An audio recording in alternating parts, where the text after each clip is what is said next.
Hello മക്കളെ, പരീക്ഷയൊക്കെ നിങ്ങൾ എഴുതി എങ്ങനെ ഉണ്ടായിരുന്നു നിങ്ങളുടെ പരീക്ഷ എന്നുള്ള കാര്യം ഒന്ന് കമൻറ്റ് ബോക്സിൽ കമൻറ്റ് ചെയ്യുക. ഈസി ആയിരുന്നോ, മീഡിയം ആണോ, ഡിഫിക്കൽട്ട് ആണോ?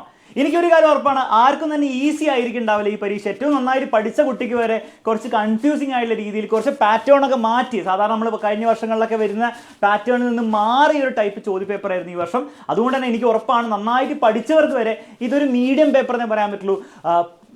അത്രയും പഠിക്കാത്തവർക്ക് എന്തായാലും എനിക്ക് ഉറപ്പാണ് നിങ്ങൾക്കിത് ഡിഫിക്കൽട്ട് പേപ്പർ ആയിട്ടുണ്ടാവും. ഓക്കെ, അപ്പം അതിന് നിങ്ങൾ കുറച്ച് കാര്യങ്ങൾ മനസ്സിലാക്കണം. ഓക്കെ, പരീക്ഷ ഡിഫിക്കൽട്ട് ആയിരുന്നു അല്ലെ, കുറച്ച് ഗവൺമെൻറ്റിന് കുറ്റം പറയുക, അല്ലെ പേപ്പർ സെറ്റ് ചെയ്തൊരു കുറ്റം പറഞ്ഞിട്ട് മുന്നോട്ട് പോകാതെ നിങ്ങൾ കുറച്ച് കാര്യങ്ങൾ മനസ്സിലാക്കണം. അതിൽ ഫസ്റ്റ് കാര്യം ഞാൻ പെട്ടെന്ന് പറഞ്ഞുതരാം മക്കളെ. നിങ്ങളുടെ പബ്ലിക് എക്സാമും ഈ ഒരു ലെവലിലേക്ക് കൊണ്ടുപോകാനാണ് ഇവർ ഉദ്ദേശിക്കുന്നുണ്ടാവുക. ഇതിന് മുൻപ് നമ്മൾ പറഞ്ഞ കാര്യമാണ്, ഈ വർഷം എന്തായാലും A+കളുടെ എണ്ണം കുറയുന്നുള്ള കാര്യം ഞാൻ അതേ പറഞ്ഞിട്ടുണ്ടായിരുന്നു. ഓരോ ലൈവുകളും ഞാൻ പോകുമ്പോൾ പറഞ്ഞുകൊണ്ടിരിക്കുന്ന കാര്യം തന്നെയാണ്. അതുകൊണ്ട് നന്നായിട്ട് കോൺസെപ്റ്റ് മനസ്സിലാക്കി നന്നായിട്ട് ക്വസ്റ്റ്യൻസ് ഒക്കെ പ്രാക്ടീസ് ചെയ്ത് എക്സാമിൻ്റെ ഒക്കെ നല്ലോണം മുൻപ് തന്നെ പഠിച്ചു തുടങ്ങിയ കുട്ടികൾക്ക് പരീക്ഷയിൽ A+ നേടാൻ പറ്റുള്ളൂ എന്നുള്ള കാര്യം നമ്മൾ എപ്പോഴും പറയുന്ന കാര്യമാണ്. അത് റിയാലിറ്റി ആവാൻ തുടങ്ങിയിരിക്കുകയാണ്. പബ്ലിക് എക്സാം ഈ ഒരു ലെവലിൽ തന്നെ നിങ്ങൾ എക്സ്പെക്ട് ചെയ്യേണ്ടി വരും. ഓക്കെ, അപ്പോൾ അതിനുള്ള സൊല്യൂഷൻ എന്താണ് മക്കൾ? അതിന് സൊല്യൂഷൻ ഉണ്ട്. ആദ്യമായിട്ടല്ല പരീക്ഷ ഇതുപോലെ ടഫായി വരുന്നത്. ഇതിന് മുൻപുള്ള വർഷങ്ങളിലൊക്കെ ഇതുപോലെ ടഫായിട്ട് വന്നിട്ടുണ്ട്. അപ്പോഴൊക്കെ സംഭവിച്ചിത്രയേ ഉള്ളൂ, ആരൊക്കെ നേരത്തെ പഠിച്ചു തുടങ്ങിയോ, പബ്ലിക് എക്സാമിനായിക്കോട്ടെ ക്രിസ്മസ് എക്സാമിനായിക്കോട്ടെ, ആരൊക്കെ നേരത്തെ പ്രിപ്പയർ തുടങ്ങിയോ, നേരത്തെ തന്നെ കോൺസെപ്റ്റ് മനസ്സിലാക്കി പഠിച്ച് അതിൻ്റെ കൂടുതൽ ചോദ്യങ്ങൾ പ്രാക്ടീസ് ചെയ്ത് പഠിച്ച കുട്ടികൾക്ക് ഒരു ബുദ്ധിമുട്ടുണ്ടായില്ല. പ്രശ്നം എപ്പോഴാണ് വരിക? നിങ്ങൾ എക്സാമിൻ്റെ തലേന്നുള്ള യൂട്യൂബ് ലൈവിലോ അല്ലെ തലേന്ന് മാത്രം നിങ്ങളുടെ അടുത്ത് പെട്ടെന്ന് കൊണ്ട് പ്രിപ്പയർ ഒക്കെ ചെയ്യാൻ പോവുകയാണെങ്കിൽ ഇങ്ങനത്തെ പരീക്ഷയിൽ അത് വർക്ക് ആവില്ല എന്നുള്ള കാര്യം നിങ്ങൾക്ക് ഓൾറെഡി മനസ്സിലായിട്ടുണ്ടാവും.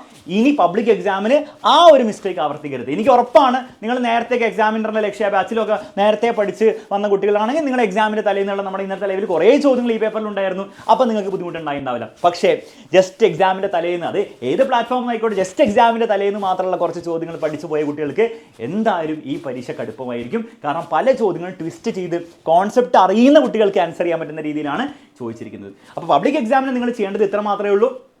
നിങ്ങൾ ഈ ക്രിസ്മസ് എക്സാം കഴിഞ്ഞിട്ട് നിങ്ങൾ നന്നായിട്ട് പഠിക്കാൻ വേണ്ടി ഒരു തീരുമാനം ആദ്യം എടുക്കുക. അതിൽ കോൺസെപ്റ്റൊക്കെ മനസ്സിലാക്കി ചോദ്യങ്ങളൊക്കെ പ്രാക്ടീസ് ചെയ്ത് സീരിയസ് ആയിട്ടൊരു പഠനം നിങ്ങൾ മുന്നിൽ കണ്ടോളൂ. അല്ലാണ്ട് പബ്ലിക് എക്സാമിന് മാർക്ക് കിട്ടില്ല. അതിനുവേണ്ടി നിങ്ങൾ എന്തെങ്കിലും ഒരു സംവിധാനം ഉണ്ടാക്കി വെക്കുക. നിങ്ങളുടെ സ്കൂളിൽ വളരെ നല്ല ക്ലാസ്സാണ്, ടീച്ചർ വളരെ നല്ല ഹെൽപ്പ് ചെയ്യുന്നെങ്കിൽ ഒന്നും പേടിക്കാനില്ല, ആ ക്ലാസ് മാത്രം മതി, നിങ്ങൾക്ക് ട്യൂഷനൊന്നും ആവശ്യമില്ല. അല്ലെങ്കിൽ നിങ്ങൾ എന്തെങ്കിലും സംവിധാനം കണ്ടുപിടുത്തുക. നമുക്ക് എക്സാമിനറിന് ഒരു അടിപൊളി ഒരു സംവിധാനം ഉണ്ട്. ഓരോ വർഷങ്ങളിലും A+കൾ ഉണ്ടാക്കിക്കൊണ്ടിരിക്കുന്നത്, അത് +1 +2 ഫുൾ മാർക്കുകൾ ഉണ്ടാക്കിക്കൊണ്ടിരിക്കുന്നത് നമ്മുടെ ക്രാഷ് ബാച്ച് ഉണ്ട്. അപ്പോൾ നമ്മുടെ ശക്തി ക്രാഷ് ബാച്ച് നിങ്ങൾക്ക് വേണ്ടി ഒരുക്കി വെച്ചിട്ടുണ്ട്. നമ്മൾ ബാച്ചിൽ ജോയിൻ ചെയ്യാൻ വേണ്ടിയിട്ടുള്ള പുഷൊന്നും അല്ല പറയുന്നത്, അല്ലെങ്കിൽ ബാച്ചിൽ ജോയിൻ ചെയ്തിട്ട് മാർക്ക് കിട്ടില്ല അങ്ങനെയൊന്നല്ല പറയുന്നത്. എക്സാമിനറുടെ അടുത്ത് അടിപൊളി ഒരു സൗകര്യമുണ്ട്. ആ സൗകര്യത്തിൽ ശക്തി ബാച്ചിൽ നമ്മൾ ഫുൾ കാര്യങ്ങൾ പഠിപ്പിക്കുന്നതായിരിക്കും. പ്രീവിയസ് ഇയറിലെ ക്വസ്റ്റ്യൻസോ അല്ലെങ്കിൽ ഷുവർ ക്വസ്റ്റ്യൻസോ മാത്രമല്ല, നമ്മൾ ഫുൾ കോൺസെപ്റ്റ് ടെക്സ്റ്റ് ബുക്കിലെ എല്ലാ കാര്യങ്ങളും പഠിപ്പിച്ചിട്ട് നിങ്ങൾക്ക് അതുവഴി ഷോർട്ട് നോട്ട്സ് ലൈവ് ഉണ്ടാവും. അത് ബേസ്ഡ് ആയിട്ടുള്ള പ്രീവിയസ് ഇയർ ക്വസ്റ്റ്യൻസ് ഉണ്ടാവും, ക്വസ്റ്റ്യൻ ബാങ്ക് ബുക്ക് ഉണ്ടാവും. അതായത് എത്ര ഡിഫിക്കൽട്ടായി പരീക്ഷ വന്നാലും, എത്ര ബുദ്ധിമുട്ടായിട്ട്, എത്ര ട്വിസ്റ്റഡ് ആയിട്ട് വന്നാലും നിങ്ങൾക്കുള്ള സൊല്യൂഷൻ നമ്മുടെ ആ ബാച്ചിൽ ഉണ്ടാകുന്നതായിരിക്കും. ഓക്കെ, അപ്പോൾ ആ ഒരു കാര്യം മനസ്സിലാക്കുക. ബാച്ചിലൊക്കെ ജോയിൻ ചെയ്യുകയാണെങ്കിൽ ഇവിടെ താഴെ നമ്പർ ഡീറ്റെയിൽസും കൊടുത്തിട്ടുണ്ട്. 23 ഡിസംബറിൽ നമ്മുടെ ഫസ്റ്റ് ബാച്ച് സ്റ്റാർട്ട് ചെയ്യുന്നതായിരിക്കും. അന്ന് പഠിച്ചു കൊടുക്കുന്ന കുട്ടികൾക്ക് എത്ര ഡിഫിക്കൽട്ടായിട്ട് പബ്ലിക് എക്സാം വന്നാലും ഞാൻ ഗ്യാരണ്ടി തരാണ് മക്കളെ, നിങ്ങൾക്ക് A+ അല്ല ഫുൾ മാർക്ക് കിട്ടുന്നതായിരിക്കും. അത്രയും ഡെപ്തിലൂടെയാണ്, അത്രയും റിസർച്ച് ചെയ്തിട്ടാണ് നമ്മൾ ഓരോ ചാപ്റ്ററും നമ്മുടെ ബാച്ചിൽ പഠിപ്പിക്കുന്നത്. ഓക്കെ, ഇനി പേപ്പറിലേക്ക് വരികയാണെങ്കിൽ ഈ ചോദ്യങ്ങളൊക്കെ വലിയ ബുദ്ധിമുട്ടുണ്ടായില്ല. അത്യാവശ്യം അറിയുന്നവർക്ക് ഇത് ആൻസർ ചെയ്യാൻ പറ്റും. ഡീറ്റെയിൽ ആൻസർക്ക് ഞാൻ ലൈവായിട്ട് പോകുന്നുണ്ട്, നിങ്ങളത് കാണാം കേട്ടോ. ഇത് കുറച്ച് ട്വിസ്റ്റഡ് ആയിട്ടാണ്, പക്ഷേ പഠിച്ചവർക്ക് ഇത് കിട്ടും. ഇത് വലിയ ബുദ്ധിമുട്ടൊന്നുമില്ല, സിമ്പിളായിട്ട് കിട്ടും. ഇത് ടെക്സ്റ്റ് ബുക്ക് ജസ്റ്റ് വായിച്ചവർക്കോ അല്ലെങ്കിൽ ബാച്ചിലെ ക്ലാസ് കണ്ടവർക്കോ അല്ലെങ്കിൽ യൂട്യൂബിലെ വൺ ഷോട്ട് ക്ലാസ് കണ്ടവർക്കോ ഇത് വലിയ ബുദ്ധിമുട്ടുണ്ടായില്ല. ഇത് കുറച്ച് ചിന്തിക്കണം മാഗ്നിഫിക്കേഷൻ കിട്ടാൻ വേണ്ടിയിട്ട്. ഇതൊക്കെ നമ്മൾ ബാച്ചിലൊക്കെ പഠിപ്പിച്ചാണ്, നമ്മൾ യൂട്യൂബിൽ വരെ നമ്മൾ ചാപ്റ്റർ വൺ ഷോട്ട് ഒക്കെ പഠിപ്പിച്ചാണ്. ഇന്നത്തെ ലൈവിലൊന്നും ഞാൻ പഠിപ്പിച്ചിട്ടൊന്നുമില്ല. അപ്പോൾ പക്ഷേ ഇതൊക്കെ ചെയ്യാൻ പറ്റുന്നതാണ്. പക്ഷേ കോൺസെപ്റ്റ് മനസ്സിലാക്കി ഡീറ്റെയിൽ ആയിട്ട് പഠിച്ചവർക്ക് മാത്രം കേട്ടോ ഇതൊക്കെ നിങ്ങൾക്ക് ചെയ്യാൻ പറ്റും. ഇത് ട്രാൻസ്മിഷൻ ലോസ് ആണ്, ഭയങ്കര സിമ്പിൾ ക്വസ്റ്റ്യൻ ആയിരുന്നു. ഇത് നമുക്ക് ചെയ്യാം, അതൊക്കെ നമ്മൾ ക്ലാസ്സിൽ പഠിപ്പിക്കുന്നതാണ് സ്ഥിരമായിട്ട്. ഈ കോൺകേവ് മിററും വലിയ ബുദ്ധിമുട്ടില്ല. അത് കഴിഞ്ഞിട്ടാണ് ഇവിടെ വല്ലാണ് കുറച്ചുകൂടി എന്താണ് ട്രിക്കി ആവാൻ തുടങ്ങുന്നത്. കുറച്ചൊരു ട്രിക്കി ക്വസ്റ്റ്യൻ ആയിരുന്നു. എന്നാലും നമ്മൾ സമാനമായിട്ടുള്ള ചോദ്യങ്ങൾ ചെയ്തിട്ടുണ്ട്. ഇതും നിങ്ങൾക്ക് ഇന്നത്തെ രാവിലത്തെ മോർണിംഗ് ബൂസ്റ്ററിൽ വരെ നമ്മൾ പറഞ്ഞ കാര്യമാണ്. അപ്പോൾ ഭയങ്കര ബുദ്ധിമുട്ടൊന്നും ഉണ്ടാവില്ല. ഇതൊക്കെ കുറച്ച് പുതിയ രീതിയിലാണ് ചോദിച്ചിരിക്കുന്നത്. എന്താണ് സീരീസ് കണക്ട് ചെയ്യുന്ന പുതിയ രീതിയിലാണ് ചോദിച്ചിരിക്കുന്നത്. പക്ഷേ കോൺസെപ്റ്റ് മനസ്സിലാക്കിയവർക്ക് ബുദ്ധിമുട്ടുണ്ടാവില്ല. ഇത് നമ്മൾ ഇന്നലത്തെ ലൈവിൽ ചെയ്ത അതേ ക്വസ്റ്റ്യൻ നമ്പർ മാറ്റി ചോദിച്ചതാണ്. ഇതൊക്കെ കുറച്ച് എന്താണ് ട്രിക്കിയാണ് കേട്ടോ. കാരണം ഇതുപോലത്തെ ചോദ്യങ്ങളൊക്കെ കുറച്ച് കോൺസെപ്റ്റ് മനസ്സിലാക്കി പഠിച്ചവർക്ക് ഇത് മനസ്സിലാവുള്ളൂ. കാരണം റെസിസ്റ്റൻസ് പാരലൽ കണക്ട് ചെയ്യുമ്പോൾ കുറയുമെന്നും അതുവഴി ബ്രൈറ്റ്നസ് കൂടുന്നുള്ള കാര്യമൊക്കെ നിങ്ങൾ ചിന്തിച്ച് കണ്ടെടുത്തണം. ഓക്കെ, ബൈ ഹാർട്ട് പഠിച്ച് പോകാൻ പറ്റില്ല.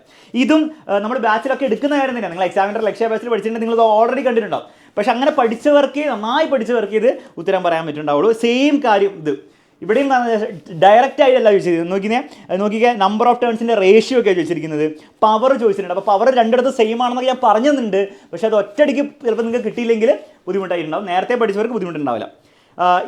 ഇവിടെയും കുറച്ച് ട്വിസ്റ്റഡ് ആയിട്ടാണ് ചോദിച്ചിരിക്കുന്നത്. അപ്പോൾ അവസാനത്തേക്ക് വരുമ്പോൾ കുറച്ച് ട്വിസ്റ്റഡ് ആയിട്ടുള്ള രീതിയിലാണ് ചോദിച്ചത്. ഡയറക്റ്റ് ക്വസ്റ്റ്യൻസ് അല്ല. ആൻസർ കീയിൽ ഞാൻ ഡിസ്കസ് ചെയ്യുന്നുണ്ട്.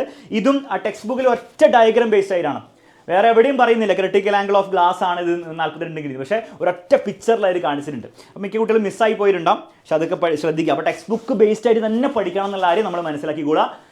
നമ്മുടെ ശക്തി ബാച്ചിൽ റിവിഷൻ ചെയ്യുമ്പോൾ അതന്നെ ചെയ്യാം. ടെക്സ്റ്റ് ബുക്ക് മൊത്തത്തിൽ നമ്മൾ കവർ ചെയ്യുന്ന രീതിയിലാണ് നമ്മൾ ചെയ്യുന്നത് കേട്ടോ. ബാച്ചിനെ വെറുതെ പ്രൊമോട്ട് ചെയ്യല്ല, പക്ഷേ അതാണ് സത്യം. കാരണം അങ്ങനെ ചെയ്താലേ പറ്റുള്ളൂ. അപ്പോൾ നിങ്ങൾ ബാച്ചിൽ ജോയിൻ ചെയ്യണം നിർബന്ധമൊന്നുമില്ല. നിങ്ങൾ ടെക്സ്റ്റ് ബുക്ക് കംപ്ലീറ്റ് ആയിട്ട് പഠിക്കുന്ന രീതിയിൽ ആരെങ്കിലും പഠിപ്പിച്ചിട്ടാണെങ്കിലോ അല്ലെങ്കിൽ നിങ്ങൾ ഒറ്റയ്ക്ക് പഠിക്കുകയാണെങ്കിലോ സൊല്യൂഷൻ അതാണ്, അത്രയേ ഉള്ളൂ സൊല്യൂഷൻ. പിന്നെ ചോദ്യങ്ങൾ മാക്സിമം ചെയ്യണം. പ്രീവിയസ് ഇയർ ക്വസ്റ്റൻസ് മാത്രമല്ല, അല്ലാത്ത തരം ചോദ്യങ്ങൾ ചെയ്തേ പറ്റുള്ളൂ. ഓക്കെ, പിന്നെ ഇതും ഇത് സ്ട്രേറ്റ് ഫോർവേഡ് ആയിരുന്നു, പക്ഷേ നമ്പേഴ്സ് കുറച്ച് കട്ട് ചെയ്യായിരുന്നു. ഓക്കെ, അപ്പം നോക്കുകയാണെങ്കിൽ ഒരു 20% ചോദ്യങ്ങൾ ചലഞ്ചിങ് ആണ്. ഇത് ഗവൺമെൻറ് കൊണ്ടുവരുന്ന പുതിയ സമ്പ്രദായമില്ലേ, അതായത് ഇനി മുതൽ അങ്ങനെ ആയിരിക്കും, 20% ചലഞ്ചിങ് ആയിരിക്കും എന്നുള്ള കാര്യം അത് ഇതുവരെ ഇംപ്ലിമെൻറ്റ് ചെയ്തില്ല എന്നാണ് അവർ പറയുന്നത്. പക്ഷേ അത് ഇംപ്ലിമെൻറ്റ് ചെയ്ത പോലെയാണ് നമ്മൾ മനസ്സിലാക്കേണ്ടത്. പബ്ലിക് എക്സാമിന് ഈ ഒരു ലെവലിൽ നമുക്ക് എക്സ്പെക്ട് ചെയ്യാം. എന്തായാലും നിങ്ങളുടെ അഭിപ്രായം നിങ്ങൾ കമൻറ്റ് ബോക്സിൽ കമൻറ്റ് ചെയ്യുക. എനിക്ക് പറയാൻ ഇത്രയേ ഉള്ളൂ മക്കളെ, പബ്ലിക് എക്സാം ഇതേ ലെവലിൽ വരുന്ന നമ്മൾ പ്ലാൻ ചെയ്യാം, അത് ഉറപ്പിച്ചോളൂ. എന്നിട്ട് അതിനനുസരിച്ച് പ്രിപ്പയർ ചെയ്യാമെന്ന് പറഞ്ഞാൽ നിങ്ങൾ ക്രിസ്മസ് എക്സാം കഴിഞ്ഞ പാടെ തന്നെ ഡീറ്റെയിൽ ആയിട്ട് ടെക്സ്റ്റ് ബുക്ക് ബേസ്ഡ് ആയിട്ട് നിങ്ങൾ ചാപ്റ്റർ പഠിച്ചാലും നടക്കുള്ളൂ. അല്ലാണ്ട് യൂട്യൂബിലുള്ള പരീക്ഷയുടെ തലേന്നുള്ള ഷോർട്ട് ക്വസ്റ്റ്യൻസ് ഒന്നും ഇനി അങ്ങോട്ട് നടക്കാൻ പോകുന്നില്ല എന്നുള്ള സത്യം നമ്മൾ മനസ്സിലാക്കി പോവുക. അതിനർത്ഥം യൂട്യൂബിലെ ലൈവ് ഇമ്പോർട്ടൻ്റ് അല്ല എന്നല്ലോ, ഒരിക്കലും അല്ല.